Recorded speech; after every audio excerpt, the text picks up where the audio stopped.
कई बार क्या होता है कि हम लोग अपने जीवन में उन वस्तुओं के लिए लड़ने लगते हैं जिन वस्तुओं का हमारे जीवन में अस्तित्व होता ही नहीं। और फिर क्या होता है कि फालतू का कलेश घर में, दिमाग में तनाव, भाई के साथ झगड़ा, पत्नी के साथ झगड़ा, भाभी के साथ झगड़ा, बहन के साथ झगड़ा।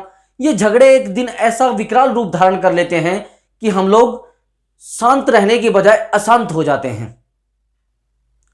जरूरत क्या पड़ रही है भैया ऐसे झगड़ों को खरीदने की, जब उनको खरीदे बिना ही काम चल सकता है।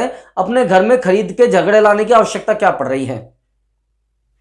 हम प्रभु श्री राम को आदर्श तो मानते हैं, लेकिन उनके त्याग के बारे में कभी नहीं सोचते।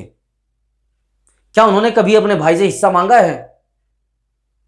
यहां तो अगर भाई ने एक बार बोल दिया कि भैया मुझे तो मेरा हिस्सा है ये, तो ये कहेंगे नहीं मेरा ये है भाई, मैं चाहे मर जाऊंगा लेकिन अपना हिस्सा दूंगा नहीं। अगर आपका भाई बोलता है कि मेरा आधा हिस्सा है, तो आपको क्या करना है? आपको क्या करना होता है? आपका कर्तव्य क्या बनता है? क्या झगड़ने का कर्तव्य बनता है? प्रभु श्री राम झगड़े थे क्या अपने भाई के साथ? नहीं झगड़े थे। आपका कर्तव्य भी क्या बनता है? अगर आपका भाई आपको एक बार यह बोलता है कि भैया मेरा तो इतना हिस्सा है, तो आप ये कहिए भैया आपका इतना नहीं, आपका पूरा हिस्सा है, आप जो चाहे ले सकते हो। तब आपके त्याग के बारे में उसको एहसास होगा और वो सोचेगा शायद या मैं कहीं ना कहीं गलत हूं। प्रभु श्री राम ने इतना बड़ा त्याग किया था, तभी तो उसको याद किया जाता है। लेकिन आप क्या हो? आप तो बंदूकें उठा लोगे, आप बोलोगे तू रहेगा या मैं रहूंगा, साले मर जाएंगे या मार देंगे, लेकिन हिस्सा नहीं दूंगा। भैया किसी के साथ कुछ गया है क्या कभी? भाई के त्याग के बारे में सोचिए। जिस प्रभु श्री राम को आप मानते हो, उन्होंने अपने भ्राता के लिए कितना बड़ा त्याग दिया था, अपने पिता के लिए कितना बड़ा त्याग दिया था। लेकिन आपके दिमाग में क्या भरा हुआ है? लालच। ये लालच आप नहीं त्याग सकते। और जिस वस्तु के लिए हम लोग लड़ते हैं और छोटे हो जाते हैं, कभी किसी भी वस्तु के लिए लड़े मत, फिर हम उस वस्तु से आगे नहीं निकल पाते, केवल और केवल उसी में फंसकर रह जाते हैं, वहां से आगे कभी नहीं निकल पाते।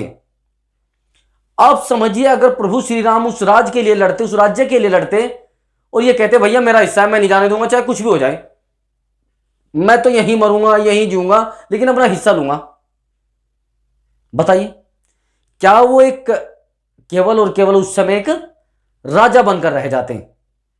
फिर वो ईश्वर की श्रेणी में नहीं आते, प्रभु श्री राम की श्रेणी में नहीं आते, वो केवल एक राजा बनकर रह जाते।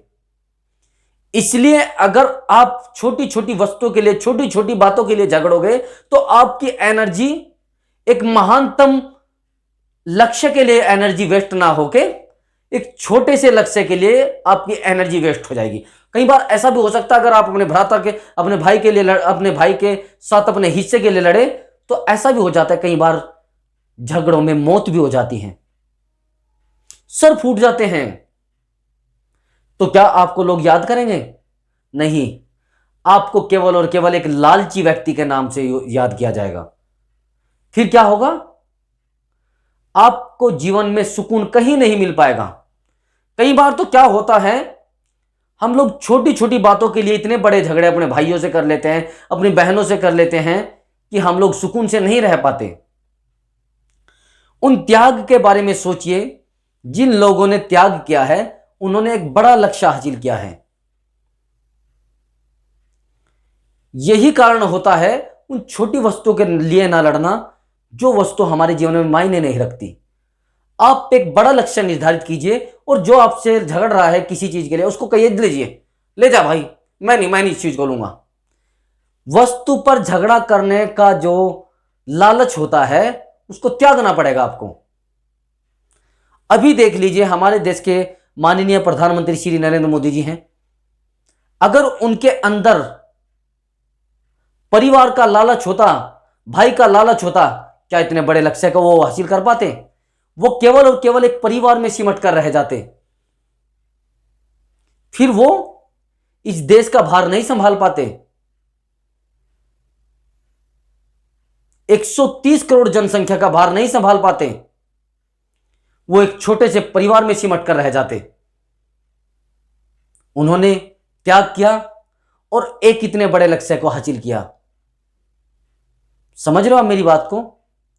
जब हम किसी वस्तु का त्याग करते हैं तो ईश्वर हमारी तरफ देखता है और सोचता है यह व्यक्ति लालची नहीं है, इसको आवश्यकता है, यह उस कार्य को कर सकता है जिसको एक लालची व्यक्ति नहीं कर पाता। जीवन में त्याग करने की क्षमता रखिए अपने अंदर। आप यही ले लीजिए, उत्तर प्रदेश के मुख्यमंत्री श्री योगी आदित्यनाथ जी हैं, उन्होंने अपने जीवन में इतना बड़ा त्याग किया है, परिवार तक आज तक नहीं गए हैं। जीवन में जब आप कुछ दोगे तो ही आपको मिलेगा। आपको मैं कई बार अपनी वीडियो में बता चुका हूं, जिंदगी हमें अदा करती है, देती कुछ नहीं, हमें कीमत चुकानी पड़ती है। जीवन में छोटी छोटी चीजों के लिए बिल्कुल मत लड़े ना, बस ये सोच लीजिए कि ये मेरा था ही नहीं। आप अपने लक्ष्य को हासिल करने के लिए पागल बन जाए बिल्कुल, फिर बताइए आपको वो लक्ष्य हासिल क्यों नहीं होता। और जिन्होंने अपने जीवन में बेइज्जती सहन करना बहुत जरूरी है, बहुत जरूरी, ताकि आपके अंदर वो ज्वाला जलती रहे आगे बढ़ने की, अपने लक्ष्य को हासिल करने की।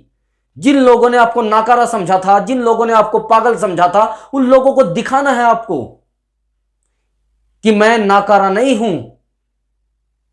उनके मुंह पर हाथ रखवाना है आपको, उनकी हंसी को एक चकाचौंध में बदलना है।